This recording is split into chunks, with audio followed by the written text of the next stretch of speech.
my grandparent on the Bennett side had the little mom and pop grocery store. And when they first bought that, I don't know what was in there before, but it had a jukebox. And we thought that was just the greatest thing in the world.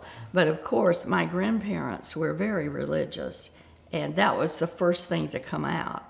But before it got taken out, we would go in with our friend Ronnie Heaton, and we would dance.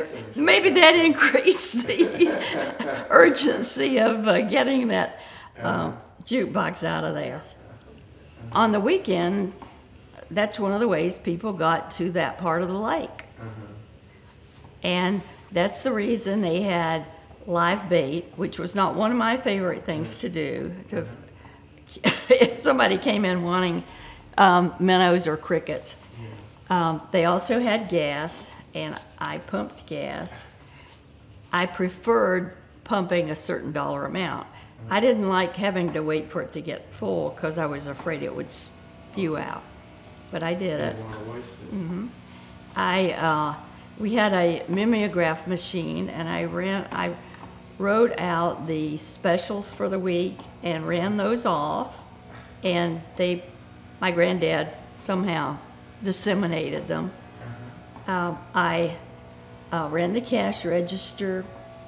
On Thursdays, my grandmother and I would total up all the credit, people who had bought things on credit.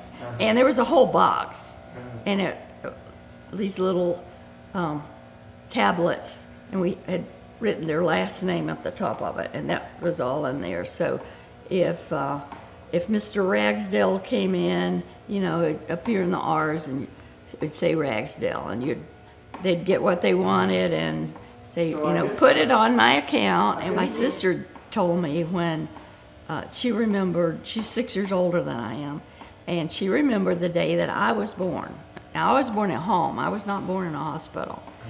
And she and her two cousins had ridden in the wagon with my grandfather, Fowler, Daddy's father, to take corn to the corn mill. And when they got back, she had a baby sister. My DNA analysis has shown that my ancestors came mainly from England and Western Europe. And in the 1700s, they migrated to western North Carolina. And then in the 1800s, they migrated further into the mountains of North Georgia. And they settled in Rabun County, Gilbert County, and Fannin County. Okay. And it was from those parts of the states that at least by late 20s, early 30s, both sides actually ended up in Altoona, okay. Which was rural Bartow County. My mother was an amazing woman. She could butcher a hog.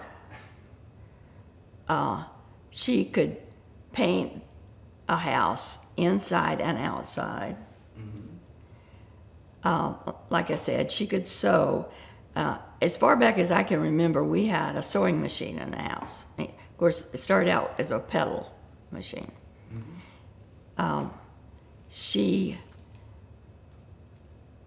We didn't have much. And sometimes, she rarely had money for extras, and sometimes she didn't even have the money for essentials. But if anybody could ever make a silk purse out of a sow's ear, my mother could. At least in my family, most of them were working on a farm, unless they were like my dad, who could operate a chainsaw. And he was part of the clearing up the trees from the land where the lake was going to be. And then later he worked at sawmills. Judy and I were teenagers, and like I said, we did a lot of things together. According to her memory, she said, since I was older and I had a driver's license, that my parents made me take her with me. But I don't remember it that way. I just remember us both being friends and doing a lot of things together. So we went to the beach as teenagers. We had a beach blanket, and we were lying out sunning. And I have no idea how I got this cigarette, but I had somehow gotten one. And in order to look more mature and sophisticated, I decided to light up the cigarette. And I didn't light the cigarette, I lit the blanket. I didn't burn up the whole blanket, just a part of it. Didn't light anything on the cigarette. I don't know how I missed that. But I decided I just wasn't coordinated enough to smoke. And I've never smoked. My grandparents on the Fowler side lived closest to the Etowah River.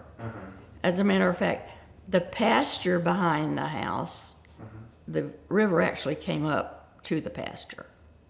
So what I've been told is the closer you lived to the river, the sooner they started getting you out. And then, but along that same strip of road were all these other relatives that also were going to have to move. But my grandparents that lived down there, where they could actually see the river, they were out first. And where they ended up moving was to Cherokee County. My favorite teacher of all time was at Oak Grove, and that was Miss Martha Chapman. She was married to Clarence Chapman. He was the principal of Oak Grove, and he taught me in the 8th grade. But Miss Chapman was very encouraging about my work, and wanted me to continue my education after high school. Of course, this was just in the 7th grade. And she encouraged me to go to North Cobb High School instead of Cherokee High. Again, we were living in the little Jim Walter home, which technically is in Cherokee County, but an easy walk to the county line. And at the time, you could do that. Cherokee was a much it's a much larger school than North Cobb was. And at the time, it was the only one in all of Cherokee County, and it was in Kenton. And to get there on the school bus took at least an hour each way. One of the fondest memories I have is Judy and I playing Barbie dolls with Sue. We all had Barbie dolls, and of course we always made clothes. And my mom, since she was working at this children's clothing manufacturing place, she would bring home these scraps, leftover scraps. And of course, for a Barbie doll, you don't need much material because they're so small. So our dolls we would have like fur wraps, because one of the things they made little car coats for kids, and often they'd have the hood with a fur lining. So we had all kinds of unusual material, and we had some of the best dressed Barbies around. Basically, we were managing and selling foreclosed properties. And I think probably our biggest year at the time was we sold about 3,000 HUD homes. I mean, everybody's heard of HUD homes, right? Of course, since then it's contracted out.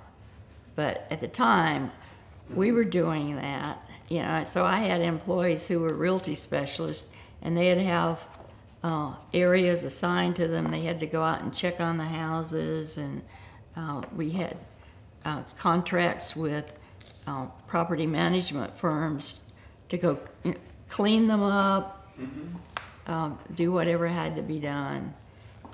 But what I found at HUD was that it was very similar to private industry, because you could make so many decisions, and you weren't just stymied having to suggest something to someone else, and maybe sooner or later they'll do it, or maybe it'll just dry on the vine.